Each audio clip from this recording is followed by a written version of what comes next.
Satu peristiwa yang menakjubkan telah memaksa kerajaan Jerman untuk menulis laporan kecemasan.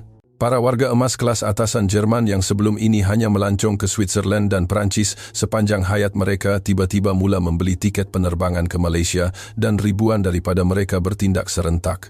Apa yang berlaku sebaik sahaja mereka menjejakkan kaki di bumi Malaysia telah menggemparkan seluruh masyarakat Jerman. Video ini diadaptasi berdasarkan kisah benar. Langganan like dan komen yang membina adalah kekuatan besar untuk kami menyampaikan lebih banyak kisah yang menyentuh hati. Pada musim bunga 2025, kaki tangan sebuah agensi pelancongan mewah di Berlin menyaksikan fenomena yang belum pernah terjadi sebelum ini. Warga emas elit Jerman yang biasanya hanya menikmati villa di Switzerland atau pelayaran di Mediterranean, tiba-tiba mula bertanya tentang penerbangan ke Malaysia. Pada mulanya mereka menyangka ini hanyalah demam budaya pop Malaysia yang biasa, tetapi hakikatnya sama sekali berbeza. Kaki tangan agensi pelancongan itu pada mulanya tidak mempercayai telinga mereka kerana bekas menteri berusia 70 menyatakan hasrat untuk mencuba sistem transit aliran ringan LRT Malaysia. Ada juga yang berkata mereka mahu pergi ke pasar malam tradisional dan bukannya restoran berbintang Michelin. Yang lebih mengejutkan, permintaan seumpama ini membanjiri agensi tersebut dalam masa 1 atau 2 hari. Ada satu perkataan yang mereka sebut bersama pengesahan. Mereka mahu mengesahkan sendiri betapa sistematik dan stabilnya masyarakat Malaysia. Ini bukan sekadar pelancongan, tetapi perjalanan penyelidikan sosial. Friedrich Schmidt, bekas Menteri Kewangan Jerman, menyatakan bahawa selepas laporan media Jerman mengenai sistem sosial Malaysia, beliau mahu mengesahkan sendiri sama ada ia benar. Rakan-rakan beliau juga berbuat demikian. Pengerusi lembaga pengarah bank dan syarikat pembuatan serta profesor universiti semuanya mula merancang perjalanan ke Malaysia.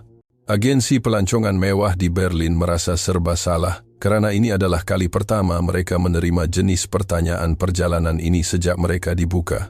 Mereka tidak tahu bagaimana untuk melayan pelanggan yang menolak jet peribadi dan hotel terkemuka, tetapi mahu merasai pengangkutan awam dan hospital biasa. Keadaan menjadi serius sehingga mereka perlu merancang semula pakej perjalanan yang baharu. Lebih-lebih lagi, majoriti pelanggan ini adalah warga emas berusia 60 hingga 80 tahun yang sebahagian besar daripadanya jarang melancong ke luar negara. Pemimpin-pemimpin masyarakat yang merupakan golongan elit di Jerman ini tiba-tiba berminat dengan perjalanan ke Asia. Pihak berkuasa kerajaan Jerman juga mula memantau fenomena ini dengan teliti. Mereka menilai bahawa pergerakan kolektif pemimpin masyarakat ke Malaysia mungkin bukan sekadar perjalanan biasa. Kementerian Luar Jerman secara senyap-senyap menghubungi perwakilan Malaysia untuk memahami keadaan. Permulaan semua ini adalah sebuah dokumentari Malaysia yang disiarkan oleh Gabungan Penyiaran Awam Jerman ARD. Program bertajuk Keajaiban Asia, Sistem Sosial Malaysia ini menimbulkan perbincangan di kalangan kelas atasan Jerman mendorong keinginan mereka untuk mengesahkan sendiri khususnya kandungan mengenai sistem pentadbiran digital dan kecekapan perkhidmatan kesihatan Malaysia mendapat perhatian paling besar. Orang Jerman yang menonton program itu terkejut kerana kandungan tersebut menunjukkan bahawa Malaysia bukan sahaja negara berteknologi, tetapi keseluruhan sistem sosialnya beroperasi dengan kecekapan yang lebih tinggi daripada Jerman. Terutamanya sistem pencegahan wabak yang sistematik dan struktur membuat keputusan yang pantas yang ditunjukkan semasa menangani COVID-19 meninggalkan kesan mendalam kepada golongan intelektual Jerman. Industri pelancongan Jerman berada dalam panik kerana dalam masa seminggu sahaja, tempahan ke Malaysia melebihi 3,000. Lebih mengejutkan lagi, hampir 0.1 per ton lapisan teratas masyarakat Jerman telah bergerak serentak. Selepas dokumentari disiarkan, telefon agensi pelancongan di seluruh Jerman tidak henti-henti berdering. Agensi pelancongan mewah di Berlin, Hamburg dan Munich dibanjiri dengan ratusan panggilan pertanyaan setiap hari. Senarai tempahan dipenuhi dengan tokoh-tokoh berat dalam masyarakat Jerman, termasuk 12 pengerusi lembaga syarikat multinasional dan 8 pengerusi lembaga bank. Bekas ketua pegawai eksekutif syarikat kereta terbesar Jerman, BMW dan Mercedes-Benz, juga tersenarai. Purata umur mereka ialah 68 tahun, dan majoriti daripada mereka tidak pernah melancong ke Asia. Perkara yang paling mengejutkan ialah syarat perjalanan mereka. Biasanya pelanggan sebegini akan meminta jet peribadi, hotel terkemuka dan pemandu pelancong peribadi, tetapi mereka yang ingin ke Malaysia mengajukan permintaan yang bertentangan sama sekali. Mereka mahu menaiki kelas ekonomi penerbangan biasa, dan lebih memilih hotel untuk pengembara perniagaan daripada hotel mewah. Apatah lagi jadwal perjalanan mereka. Mereka tidak berminat dengan tarikan pelancong seperti Menara Berkembar Petronas atau Pulau Langkawi, sebaliknya mahu melawat stesen LRT, MRT, pasar tradisional hospital biasa, dan pejabat kerajaan. Seorang bekas menteri malah meminta untuk memerhati sendiri aliran proses pengendalian kes sivil di pejabat Datuk Bandar Kuala Lumpur. Industri pelancongan Jerman menghadapi kesukaran dalam menguruskan permintaan ini kerana pakej pelancongan Malaysia yang sedia ada tidak dapat memenuhi keperluan mereka. Mereka terpaksa segera membangunkan bentuk jadual perjalanan kajian sosial yang baharu.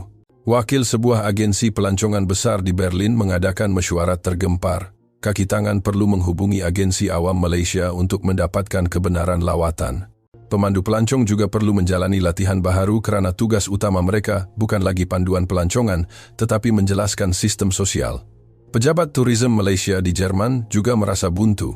Biasanya kira-kira 20,000 pelancong Jerman melawat Malaysia setiap tahun. Kini jumlah tempahan yang setara dengan separuh daripada jumlah itu membanjiri dalam sebulan sahaja, dan apa yang mereka mahukan bukanlah pelancongan tradisional.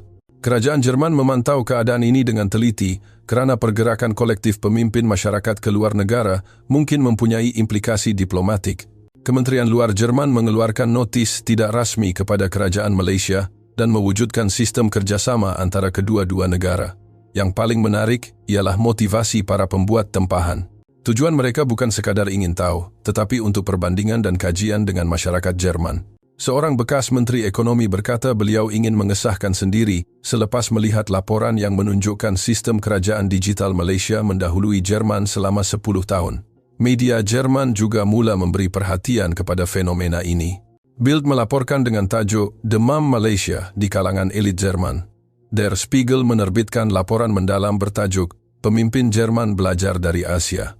Kaki tangan agensi pelancongan yang bertanggung jawab menerima tempahan terkejut dengan keseriusan pelanggan mereka. Mereka yang biasanya melancong untuk tujuan rehat tiba-tiba bertukar menjadi ahli sains sosial, sentiasa mengajukan soalan spesifik mengenai sistem pengangkutan, sistem kesihatan dan perkhidmatan pentadbiran Malaysia. Pada saat lapisan kuasa tertinggi Jerman menjejakkan kaki ke bumi Malaysia, pandangan dunia mereka mula goyah. Bagi mereka yang sudah biasa dengan kesesakan di lapangan terbang Berlin, lapangan terbang Kuala Lumpur Klia adalah dunia yang sama sekali berbeza. Tidak sampai 5 minit selepas keluar dari pintu ketibaan, keretakan mula muncul dalam kebanggaan mereka terhadap Jerman. Pada jam 2 petang 15 April 2025, sebuah penerbangan Lufthansa Jerman mendarat di lapangan terbang antarabangsa Kuala Lumpur, KLIA. Ini adalah penerbangan khas yang membawa kumpulan pertama 42 orang kelas atasan Jerman. Separuh daripada mereka adalah warga emas berusia lebih 70 tahun, dan kebanyakan mereka melawat Malaysia buat kali pertama dalam hidup mereka. Sebaik sahaja pintu pesawat dibuka, ekspresi wajah mereka mula berubah. Pada saat mereka melangkah masuk ke dalam lapangan terbang, pemandangan di hadapan mereka jauh di luar jangkaan. Tingkap kaca gergasi yang menjangkau hingga ke siling lantai yang berkilauan, dan reka bentuk dalaman yang bersih membuat mereka ternganga. Klaus Müller, bekas Menteri Ekonomi Jerman, berhenti seketika dan melihat sekeliling. Beliau teringat kembali kenangan pahit tentang kelewatan projek dan masalah kemudahan di lapangan terbang Brandenburg selama bertahun-tahun. Tetapi Klia berbeza. Semuanya berfungsi dengan sempurna. Dalam perjalanan ke kaunter imigresen, mereka menerima kejutan pertama. Sistem pelepasan automatic autogate dibuka dalam barisan, dan kebanyakan penumpang melepasi dengan pantas melalui mesin. Sistem yang masih dalam peringkat percubaan di Jerman telah menjadi rutin harian di Malaysia. Thomas Schneider, bekas CEO BMW, teragak-agak seketika di hadapan autogate. Beliau kagum dengan reka bentuk antara muka yang mudah digunakan oleh warga asing walaupun tidak memahami bahasa Melayu. Sokongan berbilang bahasa seperti bahasa Inggris, Jepun dan lain-lain juga sangat lengkap. Di kawasan tuntutan bagasi, kejutan kedua menanti mereka. Skrin gergasi memaparkan status bagasi secara masa nyata dan tali sawat bergerak dengan senyap dan lancar. Kehilangan atau kelewatan bagasi yang sering dialami di lapangan terbang Frankfurt adalah sesuatu yang tidak dapat dibayangkan di sini. Yang paling mengejutkan ialah respons kaki tangan lapangan terbang. Kaki tangan di kaunter perkhidmatan menjawab soalan dengan bahasa Inggris yang fasih dan pekerja pembersihan segera membersihkan lantai selepas penumpang berlalu. Ini adalah kualiti perkhidmatan yang jarang ditemui di lapangan terbang Jerman. Kemudahan dalaman lapangan terbang juga mengejutkan orang Jerman. Wi-Fi percuma adalah kemudahan asas dan stesen pengecasan serta pelbagai kemudahan lain disediakan. Terutamanya skala dan kepelbagaian jenama di kawasan membeli belah bebas cukai adalah lebih baik daripada mana-mana lapangan terbang di Eropah. Peter Wagner, bekas pengerusi Persatuan Bank Jerman, berbisik kepada rakan sekerjanya, "Saya ragu ini benar-benar lapangan terbang Asia kerana kemodenan, kemudahan dan kecekapan operasinya jauh melebihi standar tertinggi Eropah." Ketika mereka berjalan menuju laluan sambungan MRT, LRT lapangan terbang, mereka menerima kejutan ketiga. Eskalator dan laluan pejalan kaki bergerak ke dalam bumi tanpa henti. Semua kemudahan bersih seperti baharu dan papan tanda sangat intuitif membolehkan orang asing yang datang kali pertama mencari jalan dengan mudah. Di platform MRT, LRT lapangan terbang, kejutan terakhir menanti mereka. Kereta api tiba tepat pada masanya dan bahagian dalam gerabak lebih moden daripada kereta api S-Bahn di Jerman. Tempat duduk adalah luas dan tahap kebisingan juga rendah. Hanya dalam masa 5 minit stereotip kelas atasan Jerman terhadap Malaysia telah dipecahkan sepenuhnya. Imej negara membangun sudah pasti tiada. Sebaliknya, apa yang mereka saksikan adalah sistem yang lebih maju daripada Jerman. Dan kejutan mereka baru sahaja bermula. Ketertiban lebuh raya Autobahn yang dibanggakan oleh Jerman kini kelihatan pudar di hadapan lebuh raya Kuala Lumpur. Pada saat bas lapangan terbang memasuki lebuh raya persekutuan, plus lapisan kuasa tertinggi Jerman terjerumus ke dalam gelombang kejutan lain kerana budaya jalan raya Malaysia sama sekali berbeza daripada apa yang mereka tahu tentang Asia. Kelas atasan Jerman yang menaiki bas lapangan terbang dari Kelia ke Kuala Lumpur pada mulanya hanya melihat pemandangan luar tingkap tanpa niat, tetapi sejak memasuki lebuh raya pandangan mereka mula tertumpu. Pemandangan pelabuhan Klang dari lebuh raya bertingkat dari jauh melebihi skala pelabuhan Hamburg. Klaus Hartmann, bekas Menteri Pengangkutan Jerman, melekapkan wajahnya ke tingkap memerhati kemudahan pelabuhan. Susunan kontena yang sistematik dan teratur tidak kalah berbanding sistem pengurusan pelabuhan Jerman, malah kelihatan lebih moden dan cekap. Setelah memasuki kawasan bandar Kuala Lumpur, kejutan pertama bermula. Komuniti Pangsapuri bertingkat tinggi memanjang tanpa henti. Ini adalah pemandangan yang jarang dilihat di Jerman. Tetapi yang lebih mengejutkan ialah taman dan ruang hijau ditempatkan secara sistematik di antara kawasan perumahan gergasi ini. Dieter Mayer, bekas CEO Mercedes-Benz, kagum dengan skala komuniti Pangsapuri. Kawasan perumahan gergasi yang menempatkan puluhan ribu orang direka sebagai bandar yang lengkap, kemudahan komersial, sekolah, hospital dan taman, semuanya terletak dalam jarak berjalan kaki, menunjukkan model bandar yang terancang. Apabila mengalihkan pandangan ke jalan raya, satu lagi kejutan menanti mereka. Walaupun jumlah trafik sangat besar, kenderaan bergerak dengan teratur. Ini adalah ketertiban yang jarang ditemui walaupun di Autobahn Jerman. Penukaran lorong adalah teratur dan sistem lampu isyarat berfungsi dengan sangat cekap. Yang paling mengagumkan ialah keharmonian antara pengangkutan awam dan kenderaan persendirian. Lorong bas telah dipisahkan dengan sempurna dan bas tiba di perhentian tepat pada masanya. Banyak bandar di Jerman gagal mewujudkan sistem pengangkutan awam setinggi ini. Peter Wagner, bekas pengerusi Persatuan Bank Jerman, berbisik kepada rakan sekerjanya, memandangkan kepadatan penduduk Kuala Lumpur, ketertiban trafik ini adalah keajaiban. Semasa waktu puncak kesesakan teruk berlaku di bandar-bandar besar seperti Berlin atau Hamburg, tetapi Kuala Lumpur berbeza. Pemandangan di sekitar pintu masuk LRT, MRT dan perhentian bas juga mengejutkan orang Jerman. Rakyat beratur dengan teratur menunggu. Apabila bas atau LRT, MRT, tiba, mereka memberi laluan kepada orang yang keluar sebelum naik. Kesedaran sivik sebegini boleh dianggap sebagai model contoh di Jerman. Rupa kawasan komersial di sekitar jalan raya juga meninggalkan kesan mendalam. Papan tanda diuruskan secara sistematik dan penampilan luar bangunan dikekalkan pada tahap tertentu. Ini berbeza dengan pemandangan di beberapa kawasan di Jerman, di mana papan tanda yang tidak teratur merosakkan pemandangan bandar. Yang paling mengejutkan ialah reka bentuk jalan yang berpusatkan pejalan kaki. Setiap lintasan zebra dilengkapi dengan kemudahan panduan suara untuk orang kurang upaya penglihatan. Laluan pejalan kaki dipisahkan sepenuhnya daripada jalan raya. Ramp untuk pengguna kerusi roda juga boleh didapati di mana-mana, malah tahapnya melebihi standar reka bentuk bandar tanpa halangan Jerman. Pemandangan malam Bandar Kuala Lumpur dari jambatan yang merentasi Sungai Klang, Gombak memberikan kejutan terakhir kepada orang Jerman. Bangunan pencakar langit di sepanjang tebing sungai diterangi berkelip-kelip secara teratur. Ini kelihatan lebih megah dan moden daripada pusat bandar Frankfurt atau Munich. Dalam perjalanan selama lebih sejam dari lapangan terbang ke hotel, persepsi kelas atasan Jerman terhadap Malaysia berubah sepenuhnya. Mereka mengesahkan bahawa Malaysia bukan sahaja negara yang mengalami pertumbuhan ekonomi, tetapi juga negara maju yang melangkaui tahap Jerman dari segi perancangan bandar, sistem pengangkutan, malah kesedaran sivik. Bagi lapisan kuasa tertinggi Jerman yang sudah biasa dengan kemudahan usang dan kerosakan kerap di uban Berlin, apabila mereka menaiki LRT, MRT Kuala Lumpur, harga diri mereka hancur berkecai. Sistem pengangkutan awam Jerman yang pernah mereka banggakan sebagai bertaraf dunia kelihatan pudar di hadapan Malaysia. Pagi keesokan harinya jam 9 pagi, kumpulan elit Jerman ini mencuba LRT, MRT di stesen KL Sentral. Bagi mereka yang sebahagian besar hidup mereka hanya menaiki kereta pribadi atau jet khas, LRT, MRT adalah pengalaman yang asing. Tetapi rasa ingin tahu mengatasi ketakutan kerana mereka mahu mengesahkan sendiri sistem pengangkutan awam Malaysia. Kejutan pertama bermula di pintu masuk LRT MRT. Eskalator memanjang jauh ke dalam bumi dan semua kemudahan bersih seperti baharu. Ini sangat berbeza dengan suasana gelap dan lembab di uban Berlin. Yang amat mengagumkan ialah setiap stesen dilengkapi dengan lift untuk orang kurang upaya dan warga emas. Ingrid Müller, bekas Menteri Sosial Jerman, kagum sebaik sahaja tiba di platform LRT, MRT. Seluruh platform terang benderang dan lantai berkilauan seperti marmar. Ini sangat berbeza dengan suasana suram di uban Berlin. Yang paling mengejutkan ialah sistem panduan. Papan tanda elektronik memaparkan masa ketibaan kereta api seterusnya dengan tepat dalam bahasa Melayu, Inggris dan Mandarin.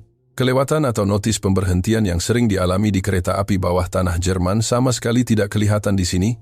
Semuanya beroperasi dengan tepat seperti jam. Garis tunggu yang dilukis di lantai platform juga mengejutkan orang Jerman. Rakyat beratur secara semula jadi menunggu. Apabila kereta api tiba, mereka akan berpecah ke kedua-dua sisi untuk membenarkan penumpang yang keluar terlebih dahulu. Rasa ketertiban sebegini boleh dianggap sebagai model contoh di Jerman. Apabila LRT MRT tiba, kejutan kedua datang. Penampilan luar kenderaan lebih moden daripada kereta api bawah tanah terkini Jerman. Reka bentuk yang aerodinamik dan penampilan luar yang bersih mengingatkan mereka kepada kereta mewah. Pada saat pintu dibuka, pemandangan di dalam gerabak lebih mengejutkan. Bahagian dalam adalah luas dan selesa, tempat duduk diatur secara munasabah dan pemegang serta kemudahan keselamatan ditempatkan secara sistematik. Terutamanya, tempat duduk keutamaan priority seats ditandakan dengan jelas dan penumpang muda boleh dilihat memberi tempat duduk secara semula jadi. Thomas Schneider, bekas CEO BMW, kagum dengan kebersihan bahagian dalam gerabak. Tiada sehelai kertas atau sampah pun di lantai dan tempat duduk bersih seperti baharu. Grafiti atau kemudahan yang rosak yang dilihat di uban Berlin sama sekali tidak kelihatan di sini. Yang paling mengagumkan ialah etika penumpang. Walaupun bercakap mereka merendahkan suara, kebanyakan orang senyap melihat telefon pintar atau membaca buku. Tiada sesiapa yang bercakap telefon dengan kuat atau makan, minum yang boleh mengganggu orang lain. Kesedaran sivik sebegini jarang dilihat di bandar-bandar besar Jerman. Ketepatan operasi LRT, MRT juga mengejutkan. Kereta api tiba dan berlepas tepat pada masanya, dan masa perjalanan antara stesen juga dapat diramalkan. Kerosakan isyarat atau kelewatan tidak dijangka yang sering berlaku di kereta api bawah tanah Jerman adalah sesuatu yang tidak dapat dibayangkan. Di stesen pertukaran mereka menerima kejutan ketiga. Walaupun strukturnya kompleks yang merupakan pertemuan beberapa laluan papan tanda, sangat intuitif memudahkan untuk mencari jalan. Tanda dalam bahasa Jerman juga tepat dan setiap laluan dibezakan dengan warna sangat sistematik. Ini lebih mudah daripada sistem pertukaran yang kompleks di stesen pusat Frankfurt. Kemudahan di dalam stesen LRT, MRT juga mengejutkan orang Jerman. Tandas yang bersih, kedai serbaneka, farmasi, malah ATM bank juga disediakan. Mereka menyadari bahawa stesen LRT, MRT bukan sahaja kemudahan pengangkutan tetapi juga direka sebagai ruang kehidupan. Hans Bauer, bekas ketua pengarah kereta api Jerman, berkata kepada rakan sekerjanya, ini bukan sekadar alat pengangkutan, tetapi hasil pendidikan sosial. Beliau berpendapat bahawa Tahap kesedaran rakyat lebih mengejutkan daripada keunggulan kemudahan. Selepas kira-kira sejam pengalaman LRT, MRT kumpulan elit Jerman ini masih terkejut. Mereka mengesahkan satu fakta, sistem pengangkutan awam Jerman yang bertaraf dunia yang mereka banggakan ketinggalan jauh berbanding Malaysia. Dan kejutan mereka akan menjadi lebih besar. Ini adalah saat di mana kebanggaan terhadap sistem kesihatan Jerman runtuh dalam sekelip mata. Bagi lapisan kuasa tertinggi Jerman yang sudah biasa dengan menunggu berhari-hari untuk mendapatkan temu janji di hospital Jerman, pengalaman mereka di hospital Malaysia adalah satu revolusi perubatan. Menyelesaikan semua pemeriksaan dalam masa 2 jam, kejutan mereka tidak terkata. Pada pagi hari ketiga, satu kejadian yang tidak dijangka berlaku. Rudolf Horn, bekas ahli lembaga Bank Pusat Jerman dan ahli kumpulan Jerman, tiba-tiba berasa pening dan sakit dada. Warga emas berusia 72 tahun ini mempunyai sejarah tekanan darah tinggi dan diabetes. Rakan-rakan beliau sangat bimbang. Pemandu pelancong segera membawanya ke Pusat Perubatan Universiti Malaya PPUM. Sebelum tiba di jabatan kecemasan, orang Jerman berasa cemas. Mereka ragu-ragu sama ada warga asing boleh mendapatkan rawatan yang sewajarnya di hospital Malaysia. Tetapi sejak tiba di hospital, pandangan mereka berubah sepenuhnya. Kejutan pertama bermula dari pintu masuk jabatan kecemasan. Kaki tangan di kaunter pendaftaran memahami keadaan dengan bahasa Inggris yang fasih dan segera mengatur juru bahasa Jerman. Di hospital Jerman, perkhidmatan juru bahasa juga memerlukan temu janji awal, tetapi di Malaysia, ia diselesaikan di tempat. Kepantasan proses pendaftaran mengejutkan orang Jerman. Memasukkan maklumat pesakit, mengesahkan insurans, dan mengatur rawatan semuanya selesai dalam masa 10 menit. Di Jerman, mengesahkan dokumen insurans sahaja mengambil masa 30 menit. Kecekapan sistem komputer berada pada tahap yang sama sekali berbeza daripada Jerman. Di bilik menunggu mereka menerima kejutan kedua. Walaupun ia adalah jabatan kecemasan, kemudahannya selesa dan bersih seperti lobi hotel. Kerusi yang bersih, lampu yang terang, dan suasana yang tenang meredakan kebimbangan pesakit. Ini sangat berbeza dengan suasana sesak dan bising di jabatan kecemasan Jerman. Apabila tiba giliran untuk pemeriksaan kejutan ketiga menanti mereka. Doktor yang merawat pernah belajar di sekolah perubatan Jerman, jadi beliau boleh berkomunikasi dalam bahasa Jerman. Yang lebih mengejutkan ialah profesionalisme doktor. Beliau menyemak sejarah penyakit pesakit dengan teliti, malah memeriksa interaksi dengan ubat-ubatan yang diambil di Jerman. Proses pemeriksaan membawa kejutan terbesar. Elektrokardiogram, X-ray, dada, pemeriksaan darah, dan imbasan CT, semuanya selesai dalam masa sejam.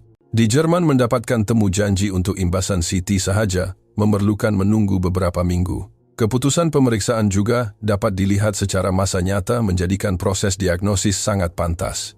Maria Schmidt, bekas timbalan Menteri Kesihatan Jerman, berbisik kepada kaki tangan perubatan yang menemaninya. Ini bukan perkhidmatan kesihatan, ini revolusi perubatan. Beliau berkata walaupun Hospital University terkemuka Jerman tidak dapat menjalankan pemeriksaan pada kelajuan ini. Kelembutan kaki tangan ke juru rawatan juga mengejutkan orang Jerman. Juru rawat menjaga keadaan pesakit dengan teliti dan menjawab soalan keluarga dengan sabar. Ini sangat berbeza dengan respons formal dan dingin di hospital Jerman. Ini adalah contoh perkhidmatan kesihatan yang berpusatkan pesakit. Keputusan pemeriksaan mujurlah, tiada masalah besar. Ia didiagnosis sebagai gejala sementara yang disebabkan oleh keletihan perjalanan dan jet lag. Doktor mengeluarkan preskripsi dan menjelaskan bahawa beliau memilih ubat yang boleh diteruskan apabila kembali ke Jerman. Keprihatinan yang teliti sebegini juga jarang dilihat di hospital Jerman. Di farmasi mereka mengalami kejutan keempat. Sebaik sahaja preskripsi dikeluarkan, ahli farmasi menjelaskan cara pengambilan ubat dalam bahasa Jerman. Tali pinggang ubat juga dilabelkan dalam bahasa Jerman, menjadikannya mudah walaupun selepas kembali ke negara asal. Tahap perkhidmatan kepada pesakit asing sebegini sukar ditemui di Jerman. Semasa proses pembayaran mereka menerima kejutan terakhir. Jumlah kos, termasuk kecemasan pelbagai pemeriksaan dan ubat preskripsi, hanyalah 1/10 daripada kos di Jerman. Walaupun tanpa perlindungan insurans Jerman, harganya sangat berpatutan. Pada saat ini mereka mengesahkan bahawa Malaysia jauh lebih unggul daripada Jerman dari segi kebolehcapaian kesihatan. Apabila meninggalkan hospital kumpulan elit Jerman ini terdiam, dari pendaftaran hingga keluar keseluruhan proses, mengambil masa 2 jam. Ini adalah kelajuan yang tidak dapat dibayangkan di Jerman. Yang lebih mengejutkan daripada profesionalisme dan kelembutan kaki tangan perubatan kelengkapan peralatan terkini hingga kos yang berpatutan, Malaysia mendahului Jerman dalam semua aspek. Peter Rosenberg, bekas pengerusi gabungan insurans kesihatan Jerman, berkata kepada rakan sekerjanya, sistem kesihatan Malaysia adalah model yang harus dipelajari oleh Jerman. Beliau menyatakan bahawa mereka telah melihat intipati perkhidmatan kesihatan yang menggabungkan kecekapan dan kemanusiaan. Apabila kelas atasan Jerman berada di jalanan Bukit Bintang, KLCC, apa yang mereka saksikan bukan sekadar kawasan membeli belah. Itu adalah keupayaan menakjubkan Malaysia untuk mengembangkan penggunaan menjadi industri budaya. Walaupun jalan membeli belah paling mewah di Frankfurt kelihatan pudar di hadapan Bukit Bintang, KLCC. Pada petang hari keempat, kumpulan elit Jerman menuju ke kawasan komersial Bukit Bintang, KLCC di Kuala Lumpur. Pada mulanya mereka menyangka ini hanyalah pengalaman membeli belah biasa, tetapi sejak menjejakkan kaki ke jalan, pandangan mereka mula berubah.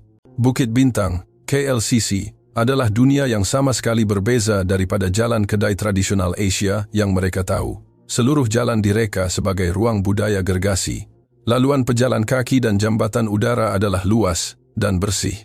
Bangunan dan lanskap diatur secara harmoni. Ini berbeza dengan rasa tekanan yang dibawa oleh lorong sempit dan susun atur bangunan yang tidak teratur di kawasan komersial lama Jerman. Joachim Weber, bekas pengerusi Dewan Perniagaan dan Industri Jerman, kagum dengan penampilan luar bangunan. Reka bentuk yang mempamerkan kepribadian setiap jenama tanpa kehilangan keharmonian keseluruhan adalah mengagumkan.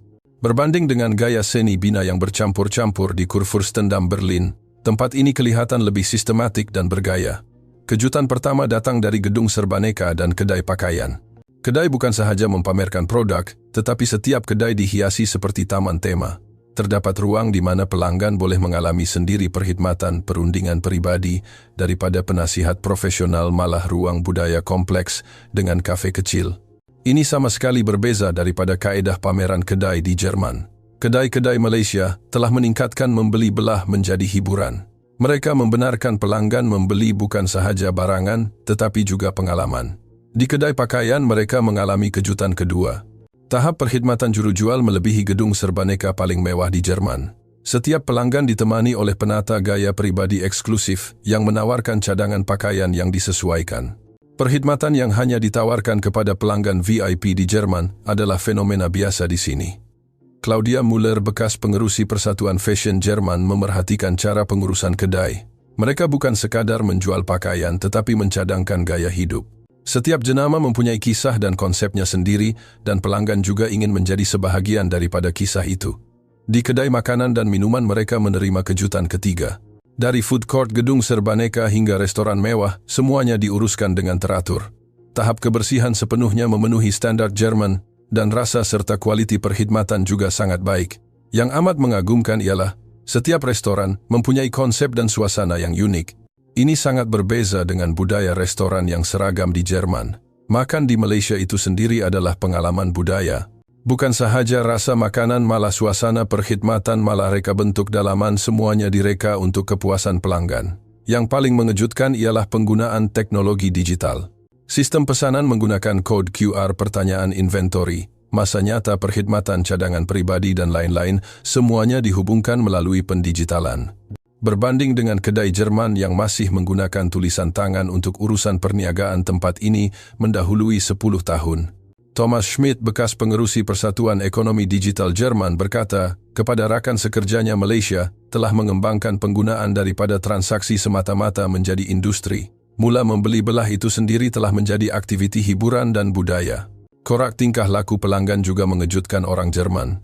Pelanggan muda membandingkan harga dengan telefon pintar, berkongsi pengalaman membeli belah di media sosial, dan bertukar maklumat dengan rakan-rakan. Penggunaan bukan lagi tindakan individu, tetapi telah berkembang menjadi aktiviti sosial. Pemandangan seluruh Bukit Bintang, KLCC, dari jambatan udara yang menghubungkan bangunan-bangunan memberikan kejutan terakhir kepada orang Jerman. Ratusan ribu orang bergerak dengan teratur. Semua kedai beroperasi dengan penuh semangat. Kawasan komersial skala besar sebegini diuruskan secara sistematik adalah sesuatu yang jarang dilihat di Eropah. Persembahan dan aktiviti kebudayaan yang diadakan di pelbagai tempat juga meninggalkan kesan mendalam. Perniagaan dan budaya bercampur secara semula jadi mewujudkan sinergi. Ini adalah pendekatan yang sama sekali berbeza daripada budaya perniagaan yang tegar di Jerman. Angela Weiss, bekas Menteri Kebudayaan Jerman, kagum. Beliau menilai bahawa Malaysia telah mencipta bentuk budaya bandar yang baharu melalui budaya penggunaan.